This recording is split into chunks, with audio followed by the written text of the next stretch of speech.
Hello, everybody. Welcome back to my LinkedIn Live. I'm Jasmine Navarro, certified wellbeing expert, working with educational institutions and companies, helping them support their family wellbeing challenges. As you know, every week I interview different experts, and today I'm really excited to be interviewing Mark. Hi, Mark. How are you doing? I'm good, Jasmine. Good. Thanks for having me on. Thank you so much for coming back again. It's always a pleasure to hear your experiences and your stories. I love our conversations, and we always get so many questions and comments. So, can you tell us about yourself and what you do? Oh, Jesus. God, that's the hardest question you could have asked me. Ask me about the work or the process. But yeah, look. So I am a life and executive coach. I'm also a well-being coach and a conference communication and public speaking coach. And the conference and communication piece might be a bit of what we're talking about today.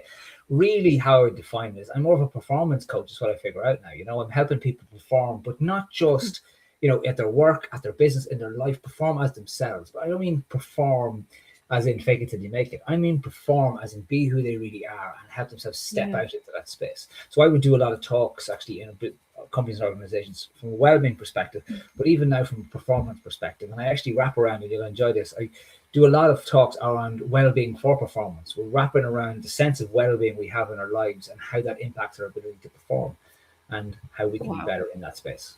Wow, amazing. No, I love this topic. So much to learn. So, yes, going back to the topic then. So you chose how to beat imposter syndrome, shifting from doubt into trust and confidence, which sounds so powerful. So can you tell us what that means and why you chose it for today? Okay. Because I know we've done a few before and we talked it from a well-being perspective, but I think, and it's what I'm finding really interesting, Jasmine, from the broad range of people that I work with on a one-on-one basis. And look, a lot of it comes up when I'm working with people on a public speaking. So I'll be working with a group and I can see the lack of confidence in the group. I can see where they start and they all feel like imposters. Who am I to do this? Yeah. But what I find really interesting is no matter who I'm working with, and I mean somebody who is entry-level position in a company, right, to someone who is MD or CEO, everybody feels like an imposter. We all fall into these same traps. This same kind of thing occurs. And I find it very interesting that we all have this doubt about ourselves, this lack of faith and trust in ourselves in so many spaces. So I think why it's an interesting topic is because it does not have to be this way. It's just that we're creating it for ourselves by how we are framing and confronting ourselves with the situation that we find ourselves in. In fact, how we are thinking about what's in front of us is how we then create that sense of an imposter in ourselves. Wow. But we're not thinking about our real self. We're not putting our real self into that session. We're putting a version of ourselves who hasn't done what we're trying to do before. So of course we feel like an imposter, but because we're allowing it too. So interesting. And I know it's a lot of it's going to be down to awareness, isn't it? Awareness of your thoughts, feelings, and everything. But I'm so excited to get into this because I think even I was talking to my friend the other day, actually, it's funny that we're doing this topic because she was talking about it because she's looking for a new job and she just says, I've got imposter syndrome. I don't think I can do it. But she's like, I know I can do it though. But it's just like, she's like fighting with her feelings and she's like having this push and pull scenario. Like, you can, like conflict. Yeah. That's what I was going to say. Yeah. And I think so many people have it. We know we can do something maybe deep down, but something's stopping us. But where would you start with this topic? It's such a huge one. Well, when you say something's stopping us, right? What is that thing? Where is that thing right now that's stopping us? Where does it exist? Yeah. Where's the physical wall? Where is it, the thing that's stopping us? And we can't touch it. We can't hold it. It's not a tangible thing. So would I bring that to go so far as to say it's not real? Wow. That's stopping us? Because we've created it. We are imagining what's going to stop us. Perfect example, someone looking for a new job, right? Like we look at a job spec for a new role, right? And we'll read through it and there's a list that you need to be able to do, and it's like lists 18 things, right? And we go through the list and we go, I can do that. We get to number 17, I can't do that. Oh, I can't do this job. Wait a second, you could do 16 of the 18. Hold on a second. Why? Because you can't do 17, can you not do the job, right?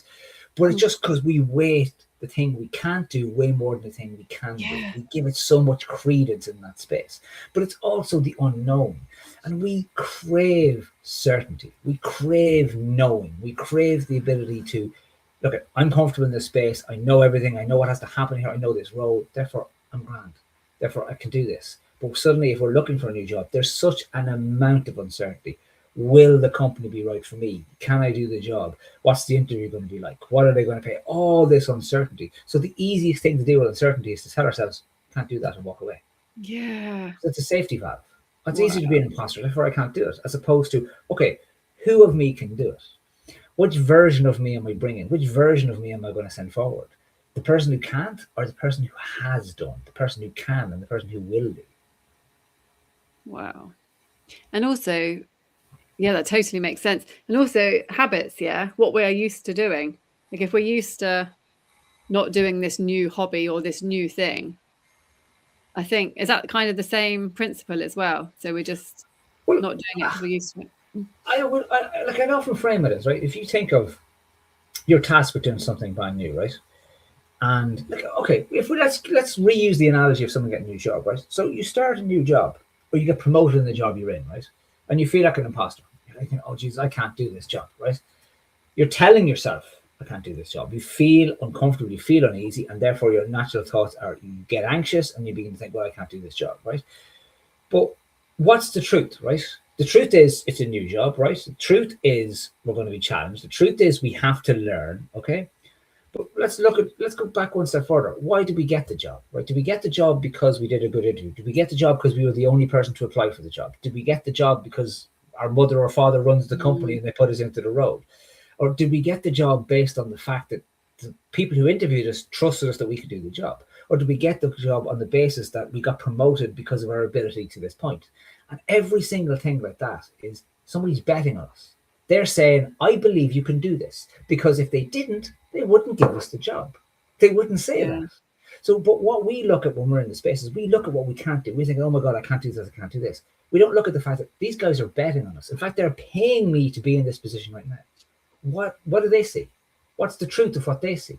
And that's just a small little reframe. Go, okay, well, I have this support, I have this structure, this is what I can do.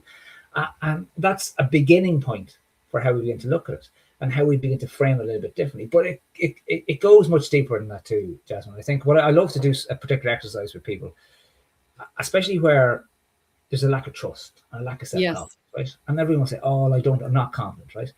Fair enough. What is confidence, okay? But there's a question for you. What is confidence? What would you say? How would you describe confidence? Confidence for me is just feeling I can. Okay. So where does confidence come from?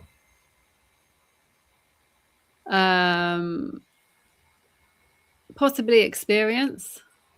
Yeah. Experience is a good space. Yeah. So confidence comes from experience. Yeah. How often do we do something for the first time confidently? Not often. Me, never. Never. But for everybody, never. Yeah. When do you do something for the very first time and you're confident you can do it? Yeah. Pick a simple thing. Like pick a new recipe, right? Oh, I'm confident I can make this. No. I'm confident I can make it. Am I confident it's going to be nice? Am I confident it's going to be edible? Am I confident it's going to taste the way it should taste? Absolutely not. So confidence is not what we act from. Confidence is a result of us acting. So therefore, how do we act? How do we find the space to act? And that's where I think it's much more about trust. And that trust is in ourselves, in what we have achieved to date. So one of the exercises I love to do with people, and it's a two-part exercise, right? But one of the first part is I get people to do a list for me of all their achievements, all their successes, everything that has made them proud, and what people have said to them, right? And so I send them away, and they'll send this to me between coaching sessions. And for some people, it's really, really easy. Now, if it's really, really easy, then you probably are already confident. You're pretending you're not, right? If it's really, really easy. But for most people, it's difficult because, first of all, you're having to talk about yourself positively, and we struggle to do that. You're having to kind of big up and, oh God, I did this and I did that and I did this, you know. And a lot of people will send me on a list, and it'll be like 10 items. And I'm going like, you know, you're 45 years old. You've more than that. Come on, I want the real list. But then they'll start to flesh it out, and I'll start to see loads of things, and they'll start to get a better picture of who they are. a picture of what they can accomplish or what they have accomplished, what they've achieved. And suddenly there's a little bit of an ego in it, and you begin to see, oh my God, like I actually can do stuff, right? And that's where we begin to build the trust in and the faith in, right? But where it's really key is part two. Part two of the exercise is when I again get them to take the list again and write down for me the skills or the attributes or the mindset that allowed them to achieve these things. Whether that's resilience, or that is, determination, or that is whatever all these different things are. So suddenly when you look at this document and this picture of yourself, it's not about the stuff you've achieved. It's about the things you have that allowed you to achieve the things you've done. So when you look at the thing you're trying to do, when you look at this new job, take your friend for an example, she's thinking, well, I can't do any of these jobs, because she's looking at it from the point of view of someone who doesn't have a job, who's not sure what they can do, instead of the point of view who's someone who has a lifetime of experience of 30 or 40 or 50 or 60 years experience, and all the knowledge that comes with that and all the attributes that come with that. That's the person who's looking for a job. But we think it's the person who hasn't done anything, who doesn't know how to do this. You see, so it becomes a focus thing. Where are we focused? Where's our energy being spent? I love that. I love what you're saying. And also I love it because I know you do a lot of really insightful posts on LinkedIn as well about perspectives. So do you think it's connected then to our perspective? 100%. It's all a perspective. It's a perspective. You walk into it, like, Jasmine, you're of my vintage. You may remember Wordle Gummidge on TV when you were younger. Do you remember that? Yeah, just about. Just about. It was a scarecrow who would put on different heads depending on the situation he would find himself in. So he would take off a head, he put on this brainy head, or he put on... I didn't know he did that. And we were a little bit like that. We'll walk into a situation and what head have we got on? What are we carrying with us? Are we carrying the mark that finds himself, doesn't believe he can do this, the mark that feels a bit out of sync, feels like he doesn't belong in the place? Or are we carrying the mark that knows what he's done previously, that has done these things before? So it is a perspective thing. You walk in and your frame in that space, and the version of yourself you're bringing into that space. And again, it's not fake it till you make it, right? And that's where the danger of fake it till you make it. What's the difference then? Because fake it till you make it is not real. It can be falling down. Like, it's much more about do it until you know it, or do it until you trust it, because you have to start at some point. But faking it, if you're faking it and pretending, you get caught out, and can easily get caught out. Maybe you can get away with it, but if you accept, I don't know how to do this, so I'm not going to pretend, but instead I'm going to learn. And it's being vulnerable as well. It's being vulnerable. That's the allowing ourselves to step into that growth mindset space, step into the space of growth mindset over fixed mindset. Instead of the fear of failure, it's the potential to grow, the potential to learn. Because when we start something new, we're bound to fail. Like, nothing's going to go perfectly. Nothing's going to work 100%. It can't. We have to learn. And if we close ourselves off to the possibility of learning, well then it becomes more and more difficult all the time, as opposed to what can I learn, how can I grow, what can I do better at each time. Amazing. I love that. We've got a question here on YouTube from Anna. Hi Anna, how are you doing? She says, why do capable people still feel like they don't belong? It's a really good question. And look, a lot is what are we making the situation we find ourselves in mean? Yeah. So what are we making it mean when we step into the space? Because we're thinking about what we can't do again. We're thinking about, well, God, is this my space to even be? Like, it's amazing how comparison plays into this. You walk into a space and you look around and you think, oh my God, look at all these confident people. Look at all these people who look to be so good at what they do. You have no idea if the person you're standing talking to had to go to the bathroom for half an hour before that and just spend half an hour trying to convince themselves to walk out into that space and be there. You have no idea. But you're comparing. What you're actually doing is not comparison. You're looking at how you are doubting yourself, and you're looking to confirm that bias by how other people are reacting or what other people are doing. That's what you're doing in the space. Yeah, you can't see inside them. So it's pure confirmation bias all the time. Like, oh, look at all these people. They're so confident. Therefore, there's something wrong with me. As opposed to accepting, maybe I'm a little bit nervous. What I love about the fact that to be a bit nervous, right? And we're talking in essence about performing in new and different places. We've all heard of Meryl Streep, and Meryl Streep is one of the best actresses. Can we say actresses, or do we have to say female actors? I don't know. 50 years or 60 years, right? And she's brilliant. She's absolutely amazing. And I heard saw an interview with her there a couple of years ago, and she talked about still getting nervous when she walks out on stage. Wow. I said, well, if Meryl Streep is getting nervous, well, that's all right then. That's okay then. You can get nervous. Yeah. But don't feed the nerves. Don't feed the doubts, because that's what we're doing. When you walk into a room and you feel like you don't belong, because you're feeding all this, well, look at him, look at them, I don't belong here. This is not for me. I shouldn't be in this space. But the space, if you get comfortable in your own skin, if you can be comfortable in who you are, and that's back to the trust piece that I was talking about, right? So when I was talking about that example of creating a list of things and creating the whole, the stuff that you've achieved in your life, right? Because when you look at that, right, nobody can touch that. Nobody can tell you that's not true, because it is true, because you have it written down in front of you. It's all evidence. And that means that you can trust yourself. And that means even further than trust, you can have faith in yourself because of what you've done and achieved before.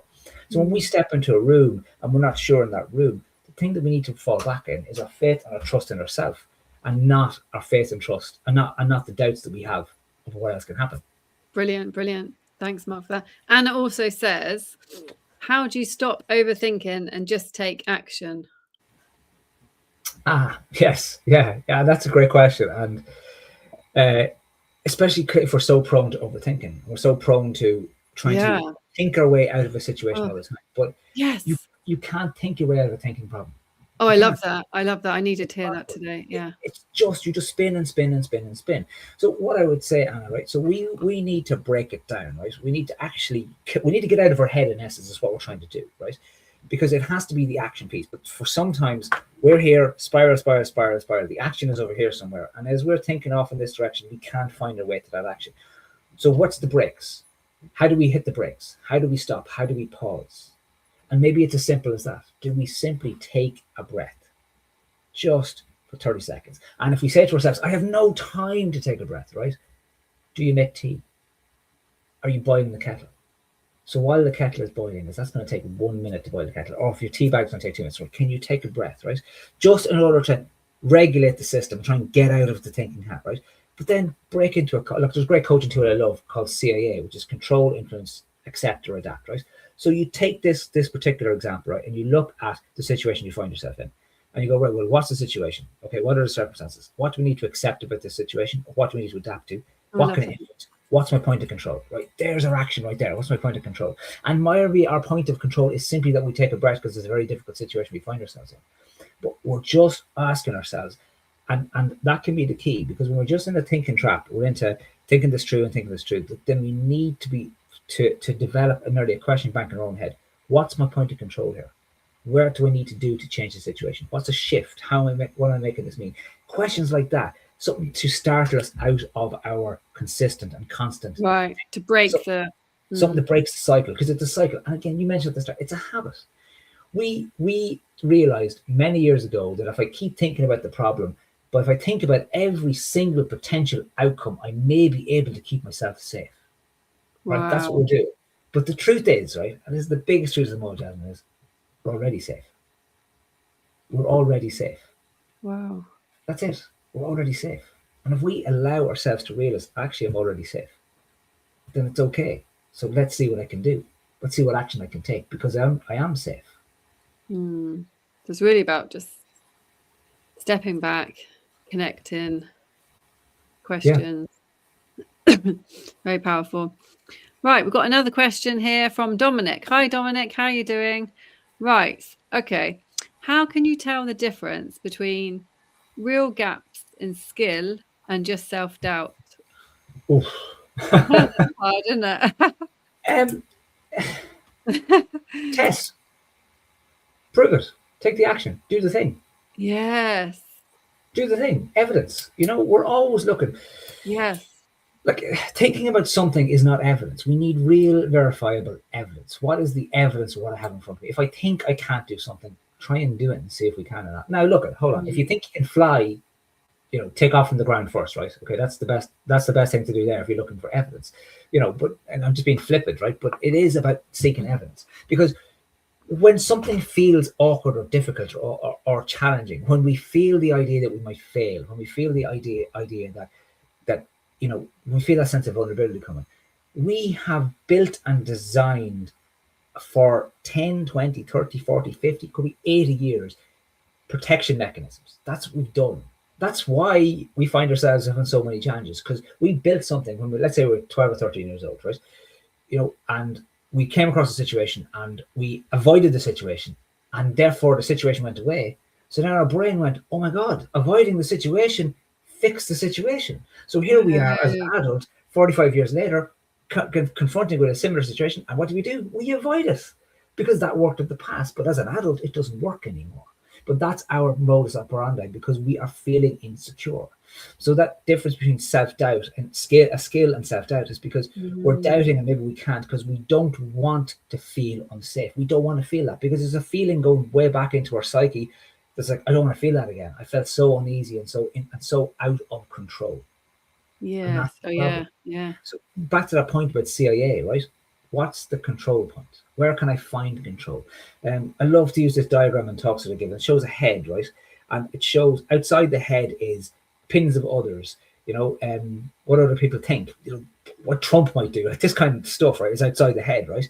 Inside the head is what's actually in our control, which is our thoughts and actions, our beliefs, our mantras, our self-talk, all these kind of things are what are inside our control. Amazing. I think this is, thanks, Mark. I think this is Tim, because I can't see the name. Hi, Tim. If it's you, just say yes. If not, then hi. I think everyone's experience is at some point in their career. Sometimes it can be from within. Other times it can be due to making you feel inadequate, generally to make themselves look better. Stick to your plan and never give up. Mm-hmm. Yeah. Absolutely. So your plan, your process, your trust in yourself. Your trust in yourself. That's the thing. And it's like, yeah, we do not want to look bad in front of others. We don't want to fail in front of others. We want to be liked by others. So an awful lot of times it's safer to do things that make us run away or avoid or make our situation more difficult because we don't want to feel bad. We don't want to make others feel bad. Like, perfect example, like other people trying to make us feel inadequate. So therefore we let them because they want to feel better. So we let them feel better at our expense. Yes. Oh yeah. Because it's always at our expense. It's opposed to going from a trust perspective. No. Look, this is me. That's a you problem. I have enough of my own, right? That's a you problem. Like, I love that line. I was only thinking about this there the other day. That line that if you walked in someone else's shoes, or if you suddenly had someone else's problem for a day, you'd give them back. Yeah. Simply because we know how to have our own problems. We know how to have them. I know how to cause this problem because I've been causing this challenge for myself for 40 years. Yeah. You have it when you set problems. You're like, oh, I don't know how to cause it. I don't know how to have this problem. I don't know. I'm not comfortable with your issues. Yeah. I'm going to take my issues that I'm comfortable with. Absolutely. And that's all it is. I'm just comfortable with my level of discomfort. It's good. It's so much about comfort zone, isn't it? One more question here on YouTube from Paul. Hi, Paul. What's the biggest myth people believe about imposter syndrome? That it's real. Or even that it's a syndrome. It's not a syndrome. Like, a syndrome is a medical condition, that has, yes, reams and reams of papers and can be diagnosed by a doctor. Nobody can diagnose imposter syndrome. They can't diagnose it because it's not real. It's actually, and the original title for it when it was in the 70s, because I was doing a lot of research on this about 2 months ago, and when it was first coined, was imposter phenomenon, which is much, much better. It's the phenomenon of feeling like you're an imposter based on how you're thinking and based on your approach to a situation. So that's what it is. It's a phenomenon, right? And It's a phenomenon because more and more people experience it in these situations. But it's not a syndrome. So it's nowhere near. It's not that. It's, as my teenage daughter says to me all the time, it's not that deep, Dad. It's not that deep, right? It's not that deep. It really isn't, because it's a phenomenon. That's what we're experiencing. We're experiencing like a weather pattern. It's a phenomenon at the time, but it's not actually real. It's simply something we have created. Because if you look at your life, right, and to the example that every single person experiences this imposter phenomenon at different times, right? If it was true, none of us could get past it. If it was true, none of us could go on to do the thing that we're telling ourselves we can't do. Like, an example I often cite for this is when I'm talking even from a mindset perspective is, Jasmine, do you wear shoes that are Velcro? Velcro. Yeah. Do you wear Velcro shoes, or do you have shoes with laces? Not at the moment. Yeah. Okay, so you have shoes with laces. So at some point in your life, you have learned how to tie your shoes. But at one point in your life, you told yourself, this is impossible. I can't do totally. this. I think I remember that as well. Yeah. So tying shoes made you feel like an imposter because you looked around, but everyone else can tie their shoes. I can't tie my shoes. Why can't I tie my shoes? Yeah. It's just because you're telling yourself you can't based on the experience that you've given yourself to date. But then you practice and you practice. And look, I'm no longer a shoe tying imposter. Here I am with my tied shoes. It's those simple things. It's not true. It always changes if we allow ourselves to change with it. It's amazing how it can affect all areas of your life as well. Small things, big things. So such a fascinating topic. So what would you say would be, you kind of answered this, but just to repeat it for the audience, like the first step then, if somebody's feeling, I can't do this, I'm not good enough, I've got imposter syndrome, what is the first thing they need to do? Well, they can start by asking themselves, is this true? Is it true that I can't do this? What is it that they can't do? And a lot of time, right, when we think of imposter syndrome, it's we are confronted with something that seems so big. You know, look, I'll overuse the analogy that's always used. You know, how do you eat an elephant? Somebody hands you an elephant and say, oh, I can't eat that thing. But okay, well, how do you eat it? You eat it one bite at a time, right? So if you're confronted with a challenge, you feel like an imposter, right? You can go into that mindset piece I was talking about, try and find the way to trust yourself, but break it down, right? It's not to do the whole thing. What's the first step that I have to take? Can I take that first step? And even if the first step seems really hard, right? What happens if I don't take that step? What happens if I don't do this? What's the outcome if I don't do it? So therefore, right, well, what's the outcome if I do? I've moved on just a little bit and away I go into that space. I love that. I love that. Simple things, break it down. No, amazing, Mark. Amazing. I could talk to you for ages about this. So is there anything else you want to say before we go? And how can people find you? I would say that the multitude of our problems in life. When I was doing my TEDx talk, Jasmine, I was a piece. TEDx. As anyone can tell, I obviously talk too much, right? But when I was doing my TEDx talk, I had it was about 25 minutes, right? And I was like, it has to be 14 or 15 minutes, right?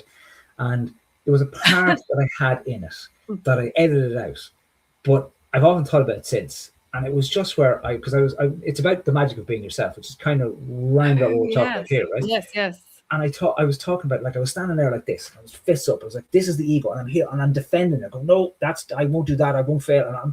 And the ego doesn't mean anything by it. It's defending us because we've taught it over the years. This is the best way to defend me, to defend the beliefs and stories I tell about myself is this way.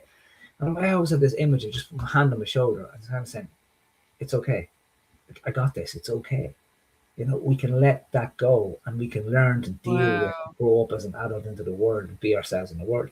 So for all of us, and what I'm simply trying to say is we're all just in our own way, because the imposter that we are experiencing is just a version of ourselves in our way that doesn't have the faith and trust in ourselves that we need to have. So true. And I love what you said as well about letting that go. That's powerful as well, isn't it? Letting it go. No. So many nuggets, Mark. Thank you so much. Can you put actually all of your links on the post and also the link to your TED talk? Okay, was such a great talk. Put everything there so then people can watch. And no, it's been an absolute pleasure, Mark, to talk to you again. And yeah, I needed to hear some of those things again today, because I think even if you do know some of these things, it's about repetition, isn't it? Repetition, build the habit, build the positive habit, and yeah, absolutely. build the trust habit, and then the faith in yourself comes after that. Absolutely. Thank you so much, Mark. It's an absolute pleasure. Yeah. Thank you, everybody, for joining. If you have any questions about this topic, please message Mark directly or leave a comment on the post, and we will get back to you. And I will see everybody next week. Thank you, Mark.